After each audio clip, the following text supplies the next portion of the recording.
Hey, everybody, this is Dr. William Clark here for Leadership Conversations. This is the show where we talk about leadership according to the world that matters to you. And I'm pretty excited. I have my good friend, Dr. Are you a doctor, Galen? I am not a doctor. Okay, sorry. I got. I got Galen Bingham on the call, guys. Galen joined me earlier this year when I started out the Leadership Conversation show as a solo project, and Galen was one of the earlier guests on the show, and so I'm just really excited that he decided to join me today. Galen, what is going on, my friend? Just living my best life, man. This has been an incredible time. We are actually doing some amazing things as we step into this leadership space full time. I think when you and I were talking, I was still wearing multiple hats, and now I get to think and discuss and improve leaders all over the world full time. So I'm really excited about it. I'm so glad to hear that, and of course, the things you were sharing me earlier, just the businesses that you've been involved in, the businesses that you're working on.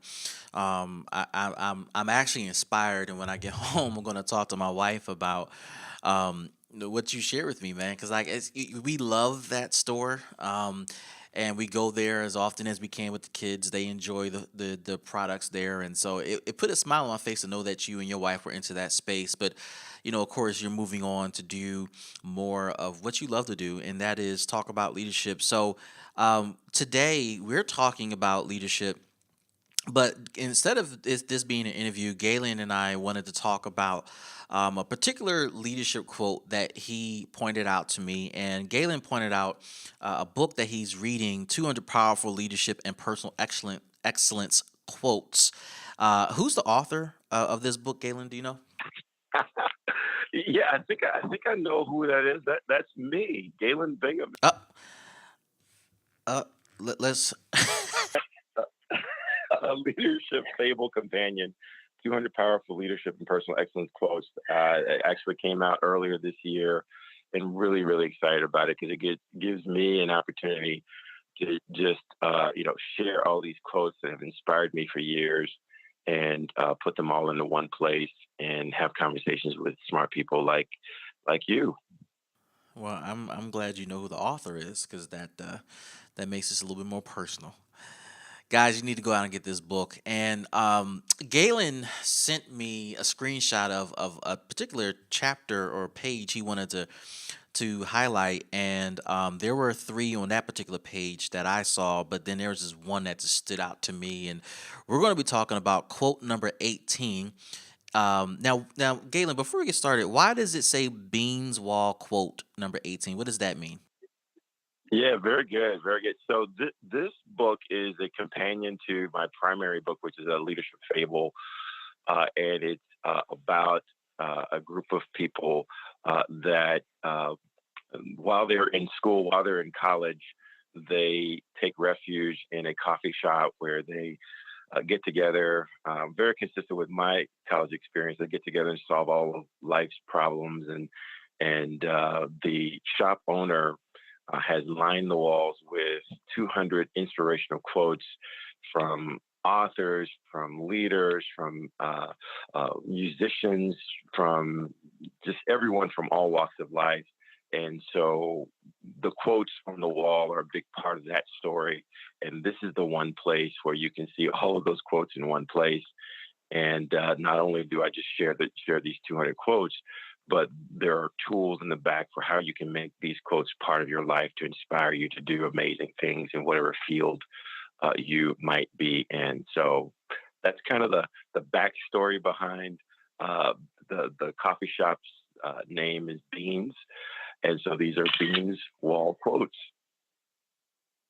Wow, that is so dope, man. And as a coffee drinker, I can attest to the importance of coffee shops. As an aside, I really wasn't a coffee drinker in college, but I will say, as I've grown in my career, coffee shops have become my place of refuge. It's become that office space that I've needed when I needed to connect with people or to meet with folks or to get away and just get stuff done. So for those of you, those emerging leaders who are listening and you're trying to figure out where to start your business, how to start your business, perhaps you might want to consider going to the local coffee shop and the rent's free unless you get a coffee a day, which means you're paying about 250 a day for rent with free internet and a warm atmosphere. But I can tell you, Galen, just for me, it's just been a sweet place of refuge. I continue to use it on a regular basis, and in fact, after this show, I'm going to be meeting with someone at the coffee shop just to connect, to talk, to meet, to hash out some things. Man, it's just always a great place to be. Yeah, yeah. I tell you, there's some for me. There's something about. There are two places. The coffee shop is one of them, and my barber shop is the other. Where Wow. when I go to those places, for whatever reason, I feel smarter. Everyone around me seems smart. We talk about amazing things, and the joke, the running joke, especially during any kind of political campaign. When you've got people running for office, the running joke is they just need to come down to the barbershop. We can tell them how to run things. We can Facts. problem that they have. If you come to the barbershop or to a coffee shop, they can get all the answers they need. Man, that is so true, bro. Listen, let's dive into this quote number 18. Um, I want to read this for the audience here, and we'll put it up on the screen as well, Galen. But here's a quote. The quote says, "Remember the thoughts that you think and the statements you make regarding yourself determine your mental attitude. If you have a worthwhile objective, find the one reason why you can achieve it rather than hundreds of reasons why you can't." This is by Napoleon Hill. So, um, Galen, I want to have a conversation about this quote, and it might be interesting just to kind of go back and forth, breaking down each segment of this quote, if that makes sense to you. Yes, it does. Yes, it does. All right. And actually, that's the this is the whole purpose why I created this is to have conversations. So I'm looking forward to it. All right. So let's start here, Galen. You start off this, well, Napoleon Hill starts off this quote by saying, "Remember the thoughts that you think." When you think about thoughts of oneself, what comes to mind, and why is it important that we need to evaluate our own thinking about our own self? Yeah, this is first Napoleon Hill. This guy was out, I think, in the I don't know, 1930s, 1920s, and he interviewed the brightest folks of his day. He interviewed Thomas Edison. He interviewed Andrew Carnegie. He interviewed everyone that he could think, Henry Ford, everyone that he could think of that at the time was considered to be successful or brilliant or genius level in their field. He actually interviewed them, and he tried to distill his findings down to principles that everyone could follow in order to be successful themselves. And so this was coming out of one of his landmark books, which is called Think and Grow Rich, which is an amazing book. And right. And that's what this is really talking to, the fact that we all uh, we all talk to ourselves. We all have an internal dialogue, and research shows that 63% of all of our self-talk, is negative and self-critical. So we are living in a world that is programming us to think in terms of need and want and lack, because that's the only way that commerce happens is if we need and want something. So if we're not mindful of the thoughts that we're thinking, then we fall prey to every marketer. We fall prey to every politician. We fall prey to anyone that's trying to get us to part with our resources and do something that they want us to do, rather than us having command over our own actions or over our own thoughts. So for me, that first part of thinking about the thoughts that we have is really, really important. because most of us live out of autopilot. Uh, Few of us really think about the thoughts that we have. Wow. Man, that's so interesting. And let's go back to the beginning of the sentence where he says remember. For me, it sounds like it felt like he was trying to get us to go back to a genesis of a concept, which is you have to remember that the very first person that speaks to you, the very first person that says anything to you, the very first person that is able to communicate with you is you. When I see the remember piece, Galen, I reflect on the fact that when I wake up in the morning and everybody is asleep, it's 4:30 in the morning, and it's just me and my thoughts. I'm the first person that is speaking to me in the morning. I'm the first person to welcome me to a brand new day. I'm the first person to review my agenda or to review emails or voice messages or text messages or social media posts. And I'm reading these things to me. And when I look at this quote, the whole remember these thoughts is essential to saying that you're the first person that's going to speak to you in 100% of cases when you have to make a decision or you have to do something that may have a consequence. Absolutely. I mean, that is it, man. I love having smart friends because you're absolutely right. I have even gone as far as to say, I think along the lines of what you're saying, I've gone as far as to say that nothing has meaning until I give it meaning in my own Mm. head, right? Yeah. So you make a statement and you know what you're intending for it to mean, but it means nothing to me until I determine what it means to me. Yes. And just like what you said, I mean, you are the one that decides whether you're going to have a good day. You're the one that decides the things that you're going to do. I don't subscribe to this notion that we are all victims to the world and we are all victims to the society. No, well, I'm a victim if I decide to be a victim, but it's really my decision or lack thereof that carries the day. And that is predominated by the thoughts that I have. Why do you think we find it easy as people to forget that we speak to ourselves first? Because you just talked about falling prey to the thoughts of other people, determining how to internalize them. Why is it that it's so easy for us to forget that we're the first voice we hear every morning, every day of our lives? Wow. Man, I wish I'd asked. You can ask me that question. I'd love to get your perspective on that very question. Let me share my thoughts. Here are my thoughts. I think most of us are extremely insecure. I think most of us, uh, I think most of us, most of the time, we believe that someone else has the answer. And Mm. if we come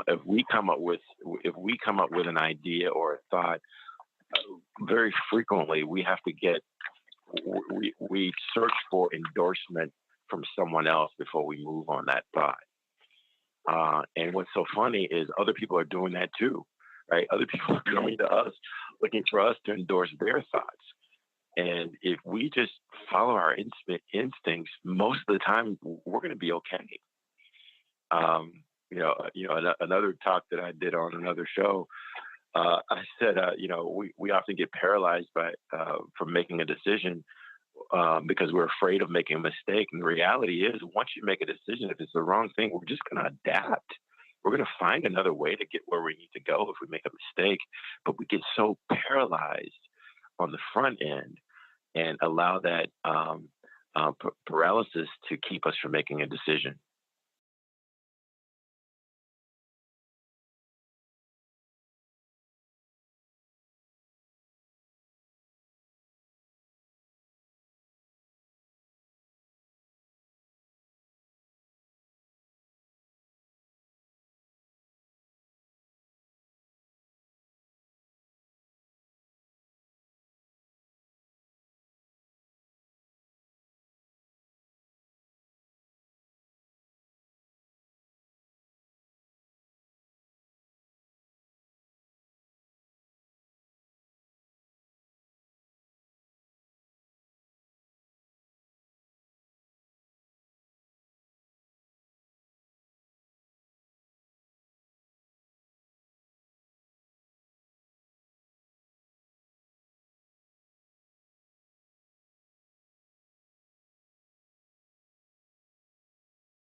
That's it. That's it. To your point, man, I've thought something similar about social media, man. All of social, most of social media is Photoshop, right? Wow. Everyone takes a picture in front of the Bentley, and then they airbrush the birthmark that they've never felt good about, and then they drop in a beautiful spouse or girlfriend or a boyfriend or someone on their arm, and then they Photoshop whatever, and then we look at that and we compare this Photoshop against our real life. Our Honda Civic. They have 1.3 million Yeah. followers, then it must be real, right? And Yeah. it's all manufactured, man. Man, it's and it's no different from the time our parents grew up, where so and so had a nice car parked outside, and it looks like they're doing well. The outside of the house is painted, but the moment you visit the inside of the house, got roaches all over the place, laundry's undone, dishes are dirty, the paint's chipping, you got a leaky faucet, leaky ceiling, and here you thinking that you're not doing anything because they got a Cadillac in the driveway and you got an Oldsmobile, right? It's the perception. But now for current generations, we go from comparing Cadillacs to Oldsmobiles to Instagram posts to determine who has the best filter, best pictures, who has the best life, who's doing X, Y, and Z, and that insecurity starts to eat us up, man. It does, man. It really does. I'll share One this of with you. Go ahead. Yeah. no, I was going to say, one of my one of the shows I used to watch years ago. I don't watch very many game shows anymore, but years ago I used to watch this show called Deal or No Deal, and I believe it's getting ready to make a comeback. They're getting ready to bring it out again. But I read this. I read this article. I think it was in Harvard Business Review. It talked about Deal or No Deal, and I'm like, wow, it's kind of cool. Let me read about the show that I used to watch. And they talked about that particular show and how it's very, very popular and had all the success. But in reality, the contestant really only has to make one decision. And so this entire show is based upon the contestant making one decision. And that one decision is, which briefcase do you want? Which number do you want? And then the rest of the episode is based on trying to get the contestant to second guess themselves, right? And so that's really the rest of the show is, what will it take to get you to second guess yourself? So I think that the same is true for all of our lives. We all hopefully make one decision. That one decision is, how will I do this thing called life? And then the rest of our experience here is based on marketers, based on whatever, trying to get you to second guess your decision to do what they would want you to do rather than what you've already decided. They're trying to get you to select a different suitcase or to sell your suitcase or whatever the case might be, to stay with that Deal or No Deal analogy. Wow, wow, that's interesting, man. And so when you look at that analysis and see, all right, they're just making one decision. Do you think business is like that? It's about one decision, or is it about multiple decisions and life being more complex than the manufactured experience of Deal or No Deal game shows like that? Yeah, that's a multi-layered question, I believe, or at least the question requires a multi-layered answer. I think to a certain degree, every leader makes one decision as to how they're going to lead. What type of a leader are you going to be? And it's a very simple question. Are you going to be command and control? Are you going to be participative? Do you have principles? And if so, what are those principles? So once you make that decision, or at least the better leaders make that decision, then the rest of it is, what are you willing to give? What are you willing to take in exchange for this one decision that you've made? Because everyone To quote Mike Tyson, which I never thought I'd ever do, but everyone has a plan until they get punched in the face, right? And so you've got your plan, you've got your vision, you've got your values, you've got your principles, whatever that one decision is.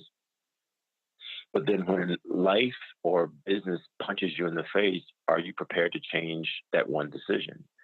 And it keeps coming back to that principle for me.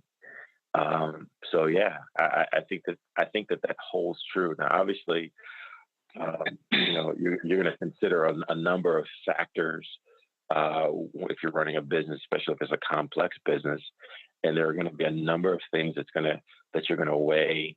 But at the end of the day, it comes down to: are you going to change that one decision, or are you going to stick? Are you going to stick with it? Wow. Wow, man, that's interesting. And Now, how about you, man? This is a conversation. So, what's your take on this whole uh, leadership approach, whether or not business is about making one decision, or do you surround yourself with smart people and continue to listen to the data as it comes in? Man, I think that leadership is a series of one decisions that continuously play itself out over and over and over again. I think that we have an opportunity to make one decision that has a ripple effect upon future decisions that we have to make. And if viewed from that lens, then, and I don't want to oversimplify this, but you do simplify the leadership process quite a bit. What I found over my years is that when I try to make a series of decisions and at least one of those decisions don't pan out as planned, then that has a ripple effect on everything else I recently decided upon, and I have to possibly undo everything I just decided I was going to do. So I think as I coach my teams and as I coach emerging leaders, it's about one smart decision at a time, finding out the outcome of that decision. Because even if it's a smart decision, it may not be the best decision for a number of reasons that you don't know about in the moment.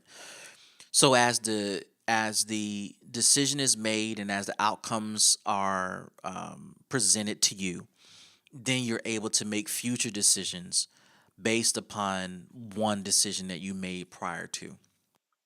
Yeah, I like that. Yeah, it reminds me of a conversation that I had about 3 weeks ago, where the guy basically said, I hardly ever call into online talk shows, but I called into an online talk show, and the guy said, hey, I make the best decision that I can based upon the information that I have, and when I get more information that contradicts what I thought, I'm not afraid to revise my decision, but it's always based on the facts that I have at the time. Right. Totally agree with that. Yeah, I think that we can become so paralyzed waiting for 100% of the facts to come in. Now, this, and I hate saying that, Galen, because sometimes it makes me feel like, it's giving a green light to rushing into a decision, and I'm not saying that at all. But if you gotten in as much information as you possibly can in this moment, then I've learned that is the moment to make the decision. Now, there will be new information that will introduce itself to you, and it will come up, and you have to possibly adjust, or you're either affirmed in your thinking. But I've learned from an innovation standpoint, from a leadership standpoint, it's healthy to make decisions as soon as you possibly can with the information you have. I mean, given the conversation we were having before we started recording this podcast about transitioning into new business lines, figuring out how to monetize those business lines, I, I am guilty at times of overthinking things when I have the best information now to make a good decision now and move forward with what I have now.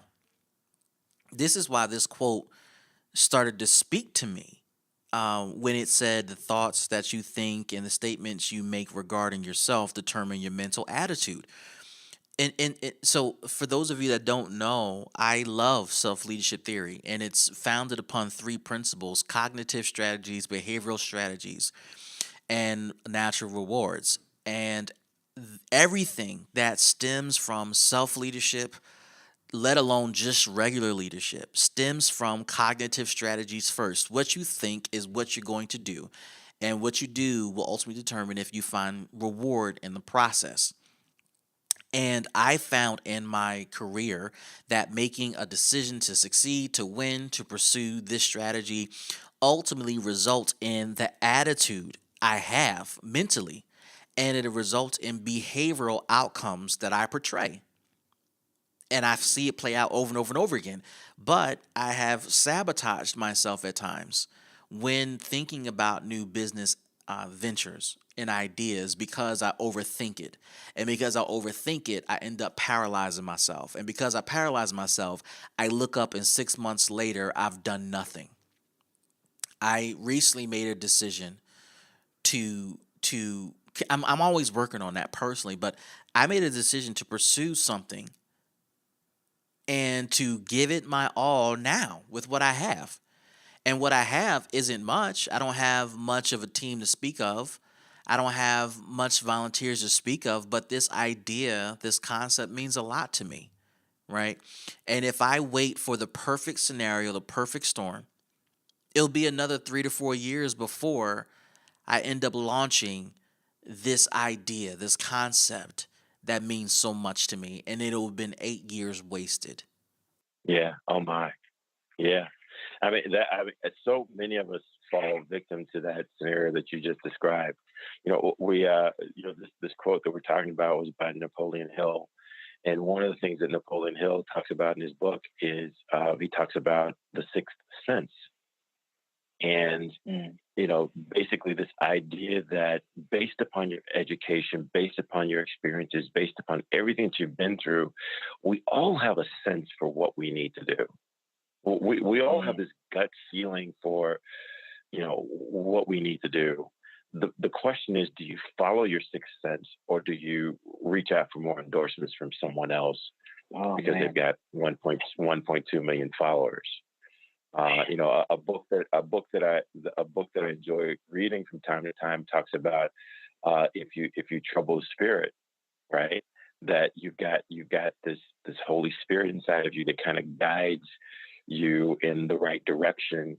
But if you don't follow that guiding, uh, Hmm. eventually it's going to stop speaking to you. It's like, well, you're Yeah. clearly not paying attention. So, I will stop sharing my insights because you're not paying attention. And so, one of the That's things right. Napoleon Hill talks about is paying attention to your sixth sense, because by following your sixth sense, you're going to do a lot of things, William, that you just described. You're going to put yourself in a position to take advantage of opportunities that you would not have you would not have even been aware of had you not done the things that your gut told you that you needed to do. Man. Um, yeah. Mm. So hey, here's a practical experience, at least in my life. There was a time when I don't know, 20 years ago, when my wife and I first got married, where I would say to her, there is always supposed to be a parking space for me near the front door of whatever building we're getting ready to go into. I don't care I don't care what the building is. If it's a mall, I don't care. There's supposed to be a parking space near the front door for me. And I'm not talking about driving around the parking lot for hours and hours until someone leaves. I drive in, I drive to the front door, and there's supposed to be a parking space for me. And inevitably, I would drive in, I'd drive to the front door, and there would be a parking space there. And my wife would say, how do you keep doing that? And it was because that's what I was anticipating. That's what I was expecting. Well, life happens, and you have kids, and you have a job, and you have a mortgage, and you have all these other things, and eventually, I stopped believing that there was a parking space for me at the front of the door, at the front door of whatever building I was going to. So I would start driving towards the back, looking for a parking space that Wow. wouldn't be too far to walk, right? And then I'd find a parking space. It's a pretty good parking space. Maybe it's 2 hours over. I mean, that's not bad. That's pretty good, right? But that's what I was looking for, and that's what I found. And what Wow. I've realized now that I've had to do this attitude, this mental check, I had to realize that that's what was happening. And now I've gone back to driving to the front of the parking lot near the front door, and there is a parking space for me every time. But I had to Yep. change my mental attitude. I had to change what I was looking for, what I was expecting, what I thought I was entitled to. Because this is all about entitlement. This is Yep. all about entitlement. What do you what And do you believe you're yep. entitled to? And I was going to say, Galen, that this is also about expectation, man. What do we expect of ourselves? What do we expect of our environment?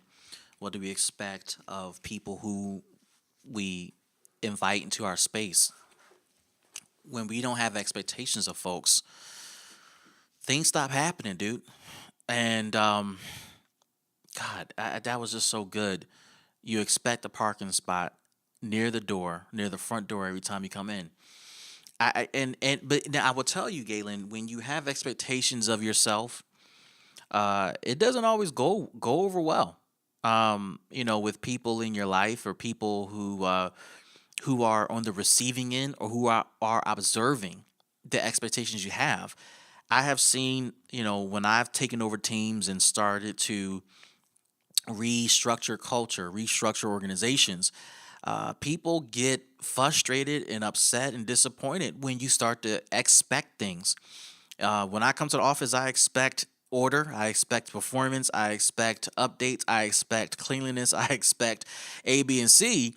And when you start holding people accountable to those expectations, man, it just doesn't go over well. But that doesn't change, nor should it change the expectations you have of people or of yourself or your situation or your circumstance. Yeah, yeah, I mean, I totally agree. I mean, this whole thing about expectation, I think you're on to something really, really important here. Let's think about. We started this by talking about um, how much we talk to ourselves, right? Mm. And much of what we say to ourselves has been informed by other people. It's been informed Yes. by what our parents have said, what we heard on the news or whatever. We take that in, and let's think about if you were to. I mean, this is in the cyber sales week right after Thanksgiving.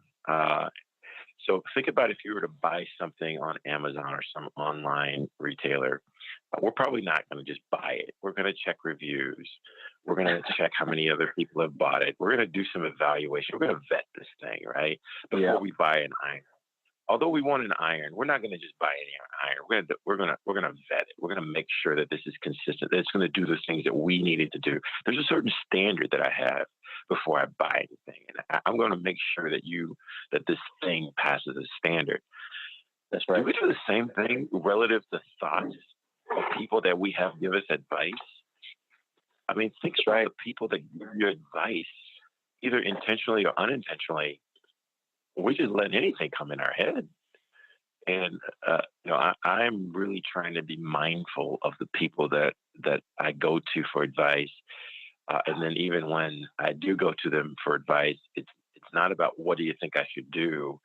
I've got to be very, very specific about this is what I'm trying to do. What's the best resource for getting this particular thing? Mm. Because if I make the conversation too broad, I'm going to end up giving my vision over to someone else. And back to this whole thing about making decisions quickly. The best way to stall a good decision. Napoleon Hill talks about most great ideas die in incubation because we start talking to other people before the idea is fully baked or ready to be Oh, tested. So true. So true. I often try to prevent other people from giving me their feedback until I've gotten my own thoughts together. because I don't want to be persuaded either way unless I want to be persuaded. I at least want to contribute to the conversation intelligently. And I say that often. And then other thing you mentioned too, man, about asking specific questions. I have too many times asked people for feedback in a broad sense and have left those conversations feeling inadequate, stupid, insecure, not ready. And I've matured to the point, as you said, man, where I'm asking specific questions to the things that I don't have the answer to because my thought hasn't been developed or I just don't know the answer and I'm willing to submit to the thinking or the opinion of someone else if it makes sense to me within the context of the ideas that I do have already firmed up. But to get to that point, Galen, you're implying that one has to have some sort of solidification of the concepts that they have been working on before soliciting any advice, minor or major, from anyone. Because there's no other way to determine that someone's feedback or input is relevant if you don't know what you're thinking or what you've come up with has been solid or been put through the ringer and you're ready to go and move forward with it. Yeah, I totally agree. I think one of the things that I know you're passionate about because we talked about this in the past is the difference between vision and strategy, right? Hmm. And I think every leader has to have a vision, right? I think leaders do three things. They paint a clear picture of what the future looks like and what success could look like. They remove barriers that might stand in the way, and they inspire people to get on board. Right? Those are kind of the three things I talk about all the time. But I think the most important of those is the vision because the vision comes first. And once you I can lock onto a vision and I can say, hey, look, this is where we're trying to go. I am not quite positive of the best way to get there. What are your thoughts about the best way to get to this vision? Hmm. So, I feel absolutely comfortable reaching out for advice on strategy, but a leader should never relinquish their responsibility for vision because that's what we need leaders for. I totally agree with you, man. And here's the second part of this quote that just got me. If you have a worthwhile objective, find the one reason, not the many, find the one absolute reason you can achieve what you've come up with rather than dwell on the hundreds of reasons why you can't. I I have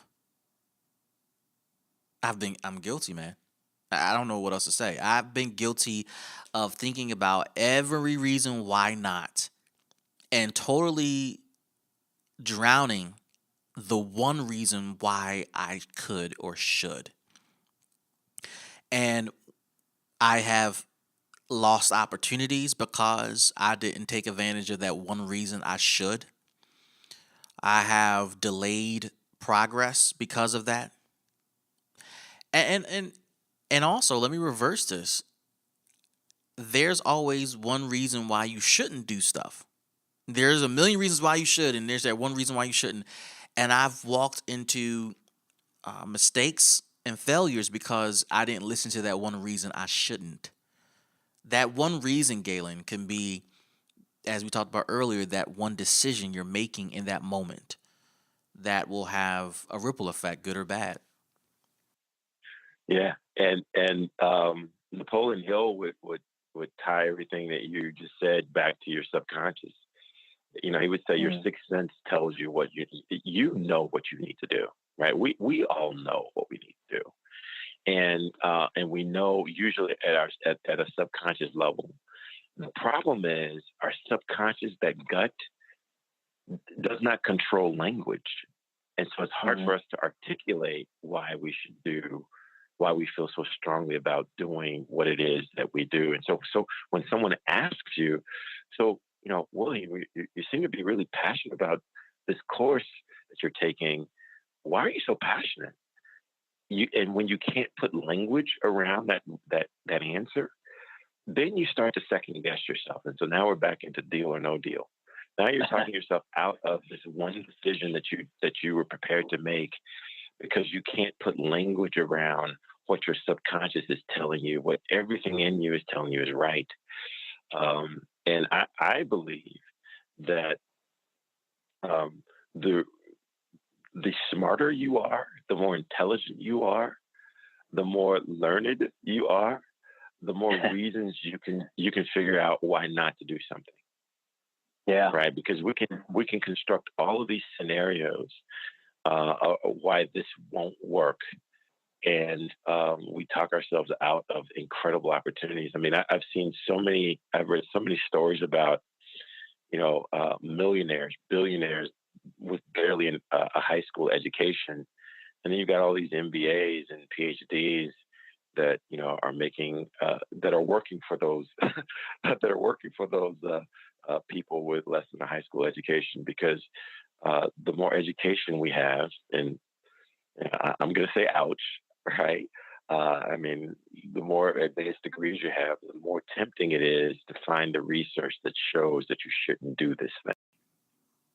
Mm, wow. So do you think that education, formal or not formal, creates paralysis as well? Unnecessary paralysis? Well, I think it can. I think it can. If you're not mindful, if you're not attuned to your sixth sense, if you believe that everything that you do has to make sense intellectually, because I think we are emotional beings first, and we're intellectual beings second. And if you only do what makes sense, then yeah, you're going to be paralyzed trying to make these things make sense when your gut is telling you that it's right.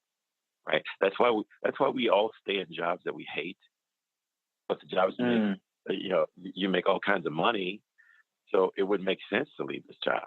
I mean, how would you pay the mortgage? And if you're married, then what's your wife going to say? But in your heart, you've got a calling to go do something else. That's what your gut is telling you. But you're finding all the reasons, all the intellectual reasons why it would make sense to stay in a place that your gut is telling you you need to leave. Same thing with marriages. We do the exact same thing with marriages. yeah. Yeah. So let me ask you this: how can we, or how have you put words to the gut feelings you felt? Much like everyone else, I've done it very poorly. Mm, And I think at a certain point, you got to stop trying. I think you got to stop trying to put words to the gut feeling that you have and just trust your gut and just say, I believe that this is what's going to happen, and I need to prepare myself to go down this path.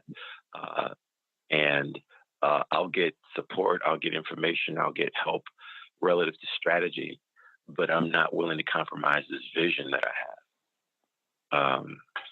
Think about all the great inventions, all the great innovations, all the great inventions and discoveries that have occurred throughout mankind, and they all start with something that made absolutely no sense.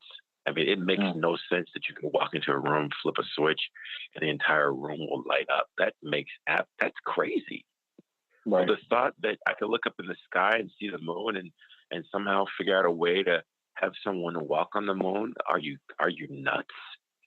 Right. But someone's gut told them that yeah, that makes sense. Now we just need help with strategy.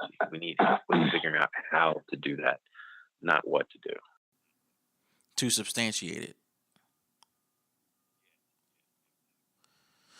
I mean, that's interesting. So I recorded a podcast, Communication for Leaders Part 1, and I was talking about just getting out of your head your own thoughts. And I was sharing that a lot of leaders struggle with communication because they are steadily trying to find the most politically correct way to say what they're thinking, that when they finally talk, what they say doesn't convey the actual thought itself. And what I found successful for me and sometimes disruptive to relationships is to just give the unfiltered truth as I think it and let me and the person I'm communicating with wrestle with that truth together. Ultimately, I've discovered that I find better ways to say what I'm thinking as I look at the reaction of the person, as I wrestle with that person. They give me their feedback and their thinking. But if I overthink it, if I add too much poetry to my thinking, then I end up saying something that I didn't really intend to say, therefore miscommunicating my thoughts, giving you the wrong impression. And I share that in the context of the gut question because perhaps the answer to that question is just saying what you feel.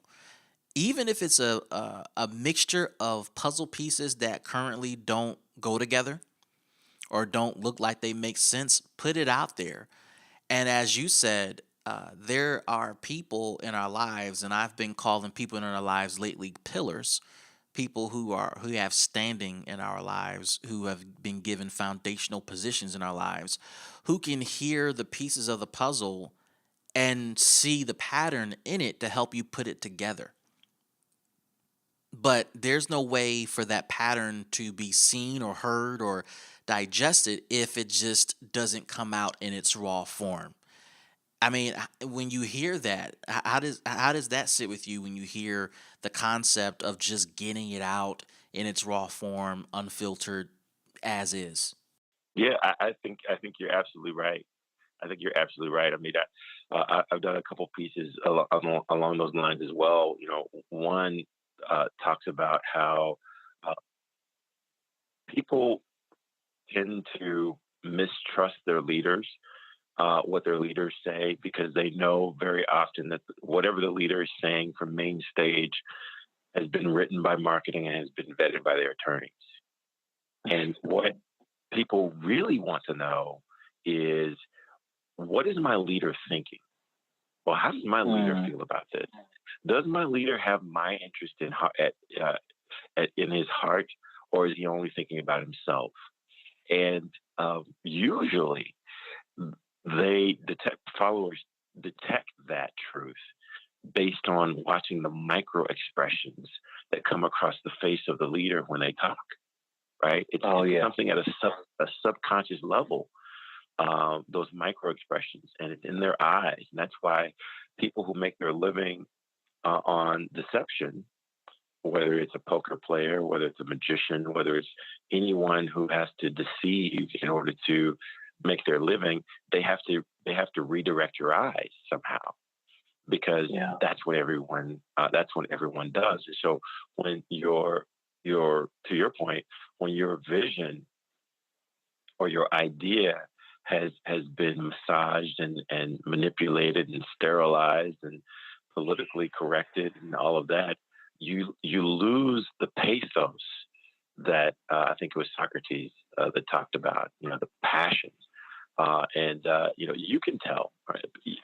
In your gut, you know what the right answer is. The question is, are you willing to say what that answer is? I think you are absolutely on to something. Again, Wow. Wow. Wow, man. And I mean, I think that I mean even just this podcast show and the idea of it's a reflection of the last part of this quote that Napoleon Hill talks about, which is find the one reason why you can or you should. And there are other leadership podcasts out there, good content, good presenters, good information. But for me, when I first met you on Blab and started this conversation with friends, several years ago, it was just about sharing with other people what I'm thinking, what I'm learning, what I'm observing, and allowing the audience to process and to navigate and to chew on it. Because there are ways that I may say something that makes complete sense to a group of people that may not ever hear the podcast that I listen to, or read the books that I read, or read the articles that I read, or watch the YouTube videos that I watch. That's one reason that I decided to do leadership conversations. And as you talked about having smart friends, man, like what you were sharing with me earlier about the business you were running, and just the shock. I don't know if you could see, you could have saw my face, but man, I was just like, dude, really? Like, it was exciting, it was shocking, it was like, man, it was a lot of emotions, but being able to have people who have been through things that I have not been through is fascinating to me. And that conversation needs to be had. I mean, and maybe we will have another conversation about just business and all together, but I've never owned a retail business. The business that I've ran is a real estate business, not retail at all. That's very, I mean, it's consumer driven, but not to the extent that of the business you were running. And even the other LLCs we have are not to the extent that you were talking about. They were different, they're just different businesses altogether. And I can't say that I would ever look in the direction of a retail business, but to lean on people, to learn from people based upon what they decided to do has been fascinating to me. And to have those conversations over the past 4 years with smart people who are doing things in totally different arenas for different reasons has been super helpful to me, and helpful to the reason why I've continued with leadership conversations for the past 4 years in some form or some way. And I think that, as Napoleon is talking about, and the reason why you included it in this book, is that one reason is all you need to pursue that job, to pursue that career, to pursue that new business opportunity, to pursue that relationship, to have children, to buy that house, to buy that car. That one good reason makes sense. And let me say this, Galen, that one good reason doesn't mean that decision does not come without sacrifice.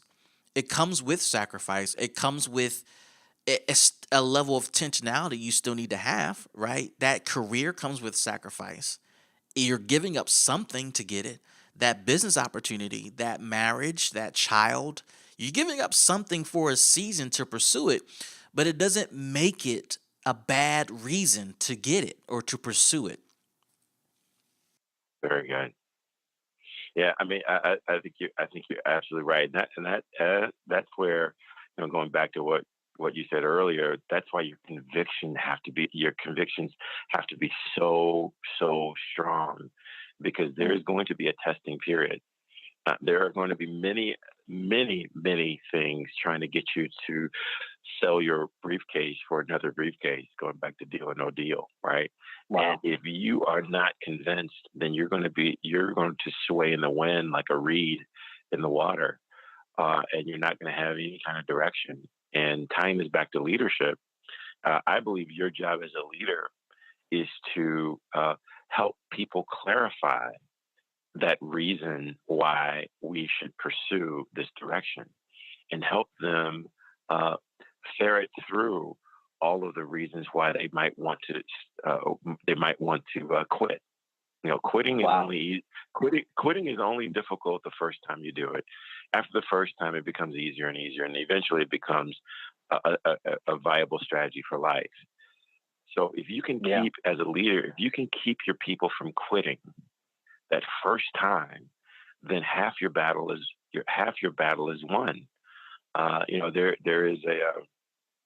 There's a story that says, it's a leadership story that says, if you want to be an effective leader, first thing you got to do is you got to burn the boats. You got to make it clear that quitting is not an option. Yeah. So you got to make it very clear that there is no going back. Success is the only option. The only question is how. Right? That's the only question. Is how are we? What's the road that we're going to take? We're going to take this hill. The question is, which road will we take? And another guy I like to listen to is a guy by the name of Zig Ziglar, and he says you got to be stronger than your strongest excuse, and you've just got to Yeah. decide that success is the option. That is the only option. And when you're a leader, not only do that for yourself, you got to be able to do that for the people under your leadership. So I know where I heard that quote from. I heard it from my mentor, Grant Cardone, and I was reading one of his books, and he was describing a season in one of his businesses where it just wasn't going well, and he just doubled down and told everybody, "We're burning all the boats. We're gonna figure this out, hell or high water, and you're either on the island or you're not. There's no excuses. There's no lifeboat just in case. It is what it is." And I think that that mental transition, Galen, is scary for a lot of people who are learning that what they want requires an all in approach. And we prefer, because of our insecurities, a life raft just in case. There is no life raft. There is no life raft, bro. Like it is what it is. My wife and I moved to Connecticut 4 years ago. No life raft, dude. And our story is not abnormal to most people who take risks, but there was no life raft for our marriage, for our parenting, for our children, for our finances, for our careers. And there were things that happened that didn't go as we planned, obviously, and it happens to all of us. But the reality is, you either all in on the decision to move, to launch, to start, to marry, to have children, to acquire or whatever, or you're not. And there's just no turning back. I remember years ago, I lost my real estate business, and it took me a couple years to get my mind back into the game. And when I finally did, I was listening to a podcast by Sean Terry.